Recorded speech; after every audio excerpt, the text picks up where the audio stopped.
संपत्ति पर स्थित रामबाग गोल्फ क्लब द्वारा संचालन के दौरान किए गए भ्रष्टाचार की ओर सरकार का ध्यान आकर्षित करना चाहता हूं।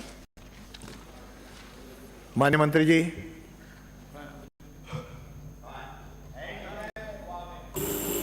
आगे आगे आगे।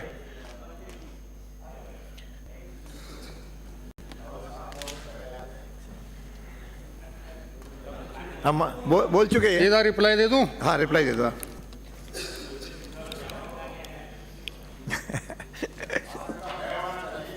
है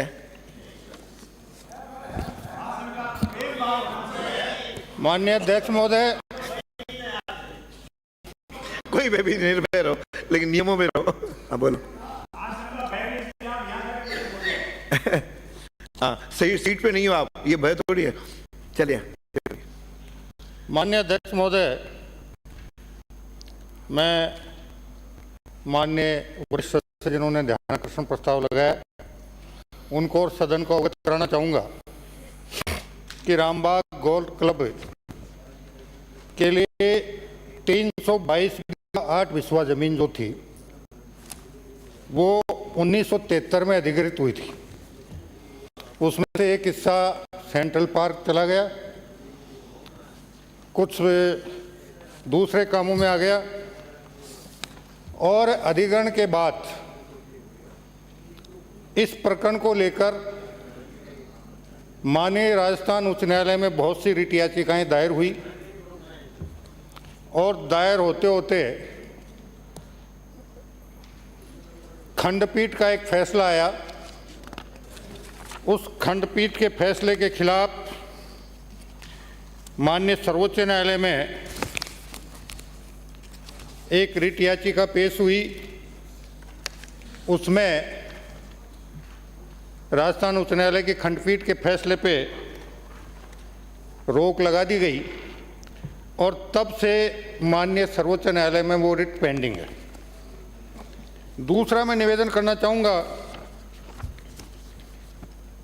कि रामबाग गोल्फ क्लब जीडी की ज़मीन पर बना हुआ है और आज की तारीख तक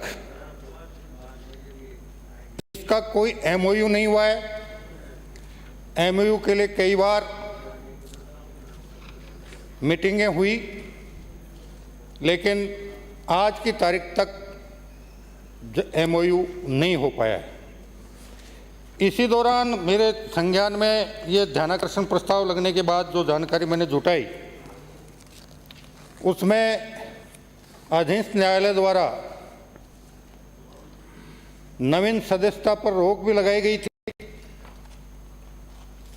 और अभी पिछले दिनों क्योंकि इस गोल्फ क्लब में हमारे विभाग के शासन सचिव अध्यक्ष हैं और हमारे जेडीसी इसके उपाध्यक्ष हैं, लेकिन इसकी जो प्रबंध समिति है और जो कार्यकारी समिति है उसमें सरकार का कोई प्रतिनिधित्व नहीं है। दोनों में निजी व्यक्तियों का समावेश है जो सदस्य हैं।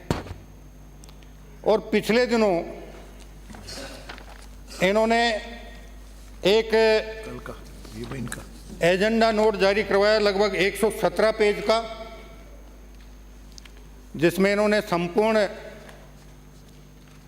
इनका जो विधान था उसको बदलने के प्रस्ताव थे। कुछ नागरिकों द्वारा ये प्रकरण मेरे संज्ञान में लाया गया और संज्ञान में लाने के बाद जब मैंने प्रमुख शासन सचिव से बात की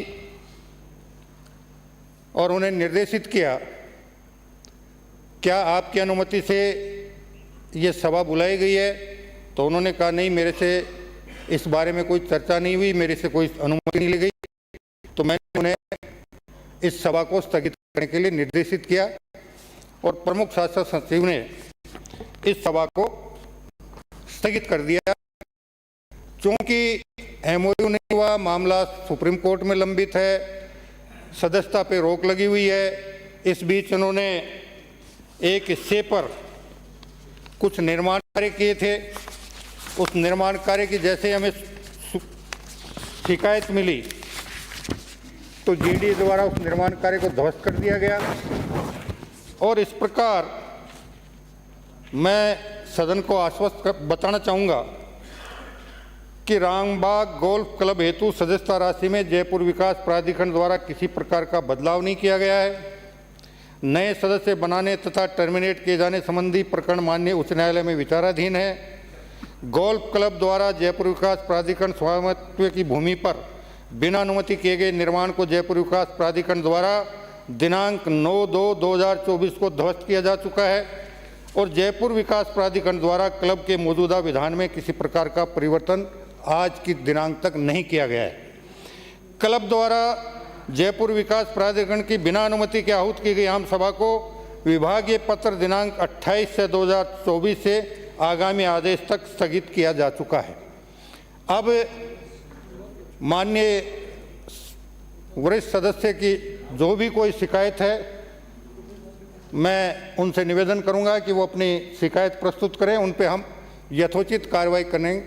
इसमें किसी प्रकार की माननीय अध्यक्ष महोदय, ये बात बिल्कुल सही है कि जो अवैध रूप से बिना अध्यक्ष की अनुमति के वो जो मीटिंग करके कॉन्स्टिट्यूशन में अमेंडमेंट करना चाहते थे, उसके आपके निर्देश से उसको उन्होंने रद्द कर दिया, स्थगित कर दिया। ये बात भी सही है कि वहाँ अवैध निर्माण जो हुआ जेडीसी ने उसको भी ध्वस्त कर दिया। पर इसके साथ साथ मैं ये पूछना चाहता हूँ कि जब न्यायालय की रोक है कि 2017 के बाद कोई मेंबर नहीं बनेंगे, तो उसके बाद भी सदस्य बन रहे हैं। 1 लाख रुपए आपके साधारण सदस्यता का शुल्क है, 2.5 लाख रुपए आजीवन सदस्यता का शुल्क है और 5 लाख रुपए संस्थागत सदस्यता का शुल्क है। तो ये यानी 19 लाख रुपए, 29 लाख रुपए, 50 लाख रुपए, इस प्रकार से ये बिना अध्यक्ष और उपाध्यक्ष की जानकारी के वहाँ के जो मिस्टर कैप्टन है और जो सेक्रेटरी है वो लोगों से ले रहे हैं। तो वो किस आधार पे ले रहे हैं, ये मेरे समझ में नहीं आया। इसी प्रकार से जब इस जमीन का कोई एमओयू नहीं हुआ, जेडीए को वो कोई किराया नहीं दे रहे, तो वो कैसे तो उसमें कंस्ट्रक्शन कर लेते हैं। और मैं ये भी पूछना चाहता हूँ कि जब कोई लीज मनी नहीं ले रहे, कोई रुपया अपन किराया नहीं ले रहे, तो क्या आपने वहाँ उनको शराब के लिए बार की सैंक्शन की हुई है? क्या वहाँ रेस्टोरेंट चलाए जाने की परमिशन आपने दी है? तो मैं ये चाहूँगा कि जो वित्तीय निमित्ताएं हो रही है, इसके लिए मैं मंत्री महोदय आपके ध्यान में आकर्षित करना चाहूँगा कि ये 1-1 लाख की जगह 5-5 लाख, 50-50 लाख, 25-25 लाख, 29 लाख, इस प्रकार की सूची मैं आपको उपलब्ध करवा दूंगा आप कहेंगे तो इसकी जांच आप निश्चित रूप से और कोई निष्पक्ष एजेंसी, और मेरा तो कहना है कि एसओजी से इसकी जांच करवाओ, जिससे जो वित्तीय अनियमितताएं हुई है और जो लूट मचा रखी है, मनचाहा खर्चा, यानी आप देखिए कि 15 लाख से ज़्यादा का खर्चा वहाँ बिना एग्जीक्यूटिव की परमिशन के कर नहीं सकते, और ये करोड़ों रुपए का खर्चा कर रहे हैं। इन पे कोई रोक नहीं है। अध्यक्ष को पता नहीं, जैसा आपने कहा, उपाध्यक्ष को पता नहीं। और आप ये देखिए कि 5 साल में जितने भी यूडीएच सेक्रेटरी बने, जितने जेडीसी बने, उनको सबको मेंबर बना दिया, बिना प्रायोरिटी के मेंबर बना दिया, जिससे कि वो बोले नहीं। तो मैं पूछना चाहता हूँ कि ये ऐसे कौन कौन हमारे आईएएस ऑफिसर थे, प्रशासनिक अधिकारी, जो वहाँ पर मेंबर बन गए? जो भी राजनेता बोलता था पिछली बार, जो सत्ताधारी पार्टी के लोग, उनको मेंबर बना दिया, किसी विधायक के लड़के को मेंबर बना दिया। तो आखिर ये क्या गोरख धंधा है? जेडीए की जमीन, सरकारी जमीन, इस पे इस प्रकार से मनमानी चल रही है। तो मैं चाहूंगा कि इसकी एसओजी से जांच करवाएं। माननीय मंत्री जी। माननीय अध्यक्ष महोदय, मैं माननीय वरिष्ठ सदस्य को और सदन को आश्वस्त करना चाहूँगा कि सबसे पहले माननीय सर्वोच्च न्यायालय में जो रिट याचिका पेंडिंग है, हम हमारे यहाँ के महाधिवक्ता जी से राय लेकर सुप्रीम कोर्ट में प्रभावी पैरवी का निशान करवाने का प्रयास करेंगे। नंबर 2, हम इस गोल्फ क्लब को दिल्ली में जिस प्रकार दिल्ली विकास प्राधिकरण द्वारा एक गोल्फ क्लब का संचालन किया जा रहा है उसी तर्ज पर करवाने के लिए आवश्यक कदम उठाएंगे। और नंबर 3, इसमें जितनी भी अनियमितताएं हुई हैं विधान के विरुद्ध जाकर एग्जीक्यूटिव कमेटी ने और आपके प्रबंध समिति ने, मैनेजमेंट कमेटी ने जो भी गड़बड़ झाला किया है, आर्थिक अराजकता की है, आर्थिक अनियमितता की है, मैं इस सब की जांच एसओजी से करवाने की घोषणा करता हूं। श्री हो गया, इस पे और कोई नहीं बोलेगा। श्री जेठानंद व्यास, नहीं इस पे चर्चा नहीं होती, चर्चा नहीं होती। बात कह दिया जो इन्होंने मांगा। भाई सदस्य का अधिकार है। मंत्री जी ने इसके ऊपर मैंने ध्यान आकर्षित करवाया और आपने ध्यान दिया और एसओजी की जांच और ये जो आपने कहा दिल्ली की तर्ज पर और हम कुतुब गोल्फ कोर्स जो है उसकी तर्ज पर यदि हम इसको करेंगे इसके लिए मैं आपका स्वागत करता हूँ, धन्यवाद देता हूँ। हो गया, एसओजी जांच करेगी इस पे हो गया तो सारे नाम सामने आ जाएंगे और जिसने गड़बड़ी की है उसके खिलाफ हम प्रभावी कानूनी कार्रवाई करवाएंगे।